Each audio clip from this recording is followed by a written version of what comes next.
So hi guys, welcome back to my channel. इस channel पे हम बात करते हैं बैंकिंग एग्जाम से रिलेटेड उन सभी चीज़ों की जो कि एक एस्पायरेंट को रिक्वायरमेंट रहता है अपनी प्रिपरेशन को बूस्ट करके एग्जाम को जल्दी से जल्दी क्लियर करने के लिए। तो इसी सिनेरियो में आज का वीडियो बेस्ड है इंग्लिश सेक्शन के ऊपर, यानी कि इंग्लिश सब्जेक्ट के ऊपर। तो इस वीडियो में हम डिस्कस करेंगे इंग्लिश का स्ट्रैटेजी, इंग्लिश के रिसोर्सेज और वो सभी चीज़ें जो कि आपको अपना स्कोर बूस्ट करने में हेल्प करेगा।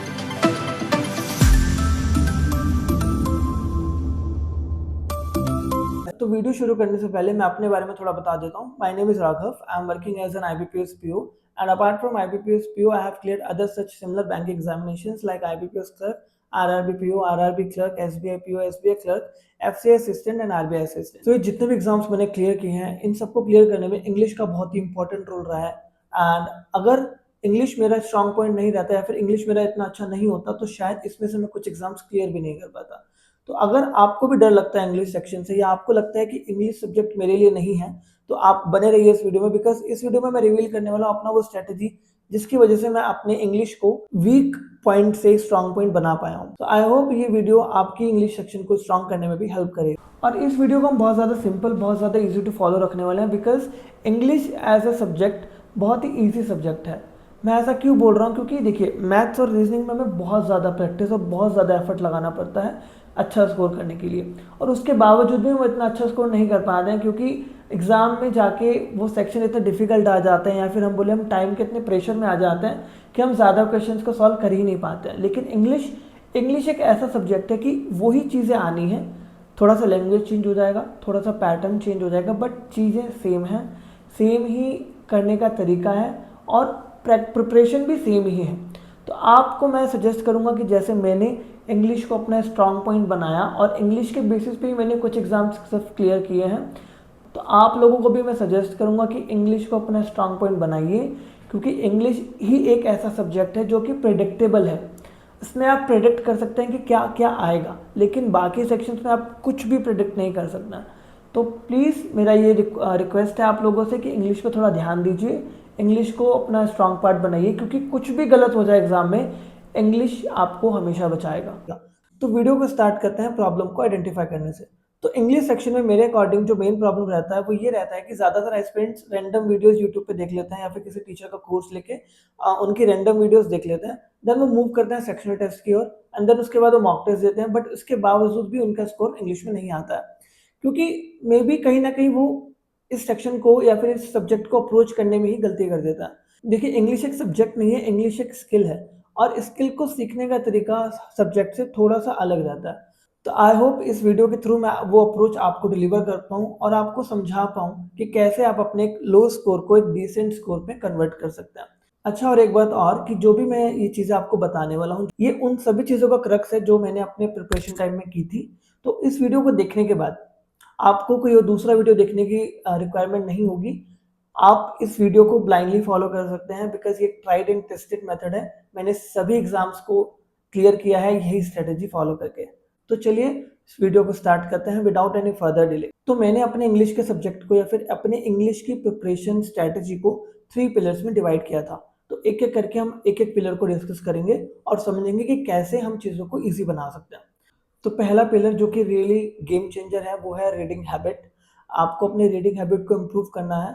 और रीडिंग हैबिट से जब मैं आपको बोल रहा हूँ तो रीडिंग हैबिट का मतलब ये नहीं है कि आपको अपना रीडिंग स्पीड इम्प्रूव करना है या फिर आपको रीड करना आना चाहिए, नहीं। रीडिंग हैबिट का मतलब होता है जो भी आप पढ़ रहे हैं उसको कम टाइम में पढ़ के आप उसको पूरा कॉम्प्रिहेंड कर पाए। जैसे कि आप एक लाइन, एक पैराग्राफ पढ़ते हैं तो उसको आपको 2-3 बार पढ़ना पड़ता है एग्जाम में, तब जाके आप उसका एक्चुअल मीनिंग समझ पाते हैं। हमें उस हैबिट को चेंज करना है, हमें एक ही रीडिंग में उस पैराग्राफ को समझने का कोशिश करना है। और ये कैसे आएगा? ये आएगा प्रैक्टिस से। तो प्रैक्टिस आपको कैसे करना है? आपको डेली एक एडिटोरियल लेना है, सिर्फ एक ही एडिटोरियल लेना है। उस पूरे एडिटोरियल का आपको पोस्टमार्टम करना है। क्यों? क्योंकि जब तक आप उस पूरे एडिटोरियल का पोस्टमार्टम या फिर मैं कहूँ एक थोरो एनालिसिस नहीं करेंगे, तब तक आप अपनी रीडिंग कम्प्रीहेंशन स्किल को इम्प्रूव ही नहीं कर पाएंगे। सेकंड चीज़ जब आप अपनी रीडिंग हैबिट्स को इम्प्रूव करने के लिए करेंगे वो करेंगे आप एडिटोरियल के साथ साथ आप डेली एक आरसी को सॉल्व करेंगे। एक आरसी को सॉल्व करेंगे और आरसी को सॉल्व करने का मतलब यहाँ पे ये नहीं है कि आपको क्वेश्चंस के आंसर निकालने हैं, नहीं। आपको आरसी को पूरा समझना है, उसके पैटर्न को समझना है, उसमें जो डिफ़िकल्ट वर्ड्स हैं उनके मीनिंग को समझना है, एंड देन आपको उसके क्वेश्चंस को सॉल्व करना है। एक प्रॉपर वे में एक कंप्लीट उसका एनालिसिस आपको करना है, उसमें कोई भी चीज़ नहीं छूटनी चाहिए। लाइक आपको हर एक पैराग्राफ को समझना है, words between, meaning between the lines आपको समझना है, देन आपको वर्ड्स के मीनिंग पता होने चाहिए, देन आपको पता होना चाहिए कि उसका कॉन्टेक्स्ट क्या है, वो किस बारे में बात कर रहा है। जब आप एक आरसी या फिर एक पैराग्राफ को रीड करें तो उसको रीड करने के बाद आपके माइंड में वो पूरा जो सिनेरियो है वो विजुअलाइज हो जाना चाहिए। तो मैं जब आरसी सॉल्व करता था तो मैं क्या करता था, जब मैं उनकी पैराग्राफ को रीड करता था तो मैं रीड करते करते अपने माइंड में पिक्चर बनाता रहता था, उसको विजुअलाइज करता रहता था। उससे क्या होता है, जब आप चीज़ों को विजुअलाइज करना स्टार्ट कर देते तो आपके माइंड में वो चीज़ें ज़्यादा देर तक रहती हैं। तो अगर मैंने कोई पैराग्राफ एक बार रीड किया है तो उसके बाद दोबारा मुझे वो पैराग्राफ रीड करने की रिक्वायरमेंट नहीं है, क्योंकि मुझे ऑलरेडी मैं विजुअलाइज कर चुका हूँ कि उस पैराग्राफ में क्या बोला गया है, क्या उसका थीम है, क्या उसका टोन है। ठीक है, और इन सारी चीज़ों को कवर करने के लिए अगर आप अपने दिन का 30 to 40 मिनट्स भी देंगे तो मोर देन इनफ है। उसके अलावा आपको कुछ और करने के लिए ज़रूरत नहीं है अपनी रीडिंग हैबिट्स को इम्प्रूव करने के लिए। ठीक है, तो जब फर्स्ट पिलर के थ्रू हम अपनी रीडिंग हैबिट्स को इम्प्रूव कर लेंगे, फिर सेकंड पिलर में हम आएंगे अपनी ग्रामर को इम्प्रूव करने। देखिए, जब तक आपका रीडिंग स्किल अच्छा नहीं होगा तब तक आप ग्रामर को इम्प्लीमेंट नहीं कर पाएंगे अपनी प्रिपरेशन में। तो ग्रामर की इम्प्लीमेंटेशन के लिए बहुत ज़रूरी है कि आपका रीडिंग स्किल अच्छा हो। ठीक है, तो हम रीडिंग स्किल अपना अच्छा कर चुके हैं, अब हम मूव करेंगे अपनी ग्रामर को इम्प्रूव करने के लिए। तो ग्रामर में देखिए क्या रहता है ना, लोग या तो बिल्कुल ही बेसिक में चले जाते हैं जो 5th 6th वाली ग्रामर होती है, या फिर हम लोग बिल्कुल ही स्किप करके उसको सिर्फ क्वेश्चंस पे जंप कर जाते हैं।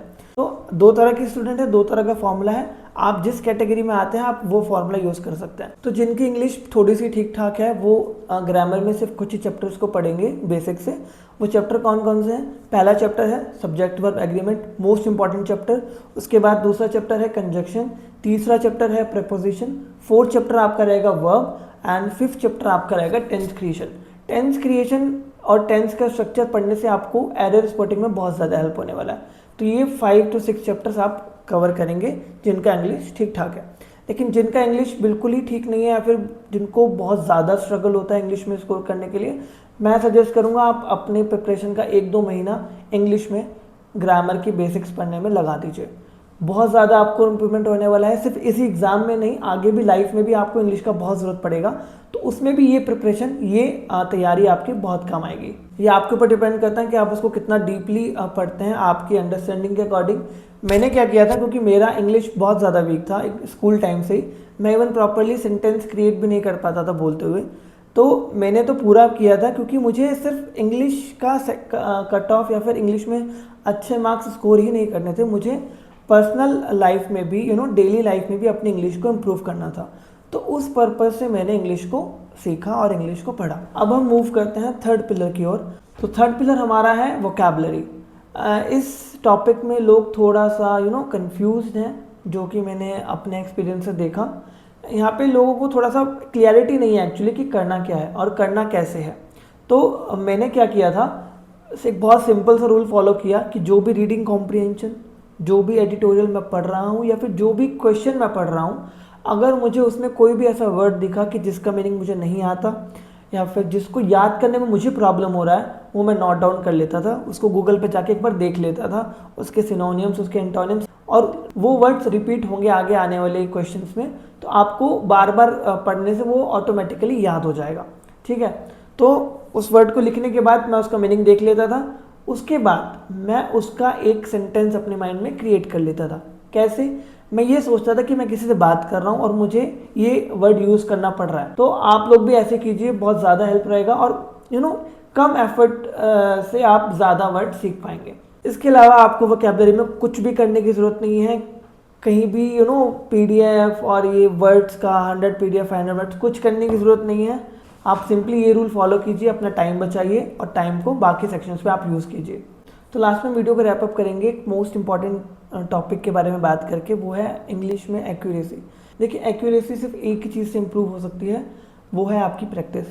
प्रैक्टिस आपको कहाँ से करनी है? प्रैक्टिस आप गाइडली का PDF बंडल ले सकते हैं या फिर कोई और मटेरियल जो आपके पास है, लेकिन मेक श्योर आपको बहुत सारे क्वेश्चन सॉल्व करने हैं और हर बार क्वेश्चन सॉल्व करने के बाद आपको उसका एनालिसिस करना है। जो भी आपने गलती करी या फिर जहाँ पे भी आप अटके वो आपको थोरोली रिवाइज करना है। मेक श्योर कि वो चीज़ दोबारा गलत ना हो। अगर फिर गलत होती है तो आप उसको लिख लीजिए, बेटर आप उसको लिख लीजिए, आप उसको रिवाइज कीजिए वीकली, उसके बाद फिर आप उसको इम्प्लीमेंट कीजिए। ये पूरा वीडियो एक छोटा सा वीडियो है, लेकिन इस वीडियो को अगर आप डेडिकेटली फॉलो करते हैं तो मैं आपको इंश्योरेंस देता हूँ कि इंग्लिश में आपका स्कोर डेफिनेटली इम्प्रूव होगा। और हाँ, अगर इस वीडियो को देखने के बाद और इस स्ट्रेटजी को फॉलो करने के बाद अगर आपकी प्रिपरेशन में कोई चेंज आता है या फिर आपके इंग्लिश स्कोर में कोई जंप आता है तो मुझे ज़रूर बताइएगा, या तो इस वीडियो के कमेंट सेक्शन में, या फिर आप मुझसे टेलीग्राम पे या फिर इंस्टाग्राम पे भी कनेक्ट कर सकते हैं। तो Instagram and Telegram link is given in the description below. Future में आपके लिए ऐसी वीडियोस मैं और लाता रहूँगा, जो भी मेरे एक्सपीरियंसेस रहे हैं या फिर जो भी मेरे ट्रिक्स या फिर पर्सनल जो भी चीज़ें मैंने फॉलो की हैं अपने एग्जाम्स को क्लियर करने के लिए, वो सभी मैं आपके साथ शेयर करता रहूँगा। तो अगर आप ऐसी फ्यूचर में मेरी वीडियोस और देखना चाहते हैं तो आप चैनल को सब्सक्राइब कर सकते हैं if you want to. So मिलते हैं नेक्स्ट वीडियो में। Till then bye bye, take care.